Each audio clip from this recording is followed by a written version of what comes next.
اللہ تعالیٰ نے بطور نعمت ذکر کیا ہم نے زبان عطا کی، علم نجعل لہ عینین ولسان وشفتین، کہ ہم نے ان کو آنکھیں، زبان اور ہونٹ عطا نہیں کیے، تو یہ بہت بڑی نعمت ہے۔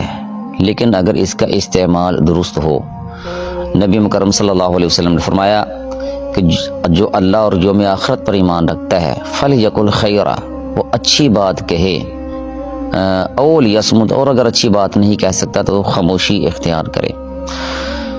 زبان کہ جس کے ذریعے ہم دوسروں کو نقصان پہنچاتے ہیں، تکلیف دیتے ہیں، زبان کا غلط استعمال کرتے ہیں، فحش کلمات، بد زبانی، بد اخلاقی، یہ سب زبان سے ادا ہوتی ہے۔ تو اس سے ہمیں پرہیز کرنا چاہیے، بچنا چاہیے اور اس کا درست استعمال کرنا چاہیے۔ کیوں؟ اس لیے کہ اس کے اثرات ہمارے باقی اعمال پر ہوتے ہیں۔ یونس بن عبید رحمہ اللہ تعالی وہ بڑی پیاری بات کر کے گئے ہیں، کہتے ہیں کہ ہم نے جس شخص کو دیکھا کہ وہ اپنی زبان میں احتیاط کرتا ہے تو ہم نے اس کے باقی معاملات میں بھی احتیاط کرتے دیکھا۔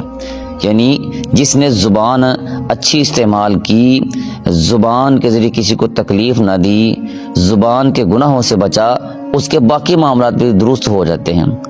اور فرماتے ہیں کہ جس کو زبان کی خرابی کرتے دیکھا تو اس کے اثرات اس کے باقی معاملات پر بھی دیکھے گئے۔ تو یعنی اگر زبان درست ہے تو باقی اعمال بھی درست ہیں، اور اگر زبان کا استعمال غلط ہے، درست نہیں ہے، تو اس کے برے اثرات باقی اعمال پر بھی پڑیں گے۔ لہذا ہمیں اپنی زبان کا استعمال کرتے وقت سوچنا چاہیے کہ یہ زبان ہمارے دیگر اعمال کو درست کر سکتی ہے یا پھر ہمارے دیگر اعمال کو خراب کر سکتی ہے۔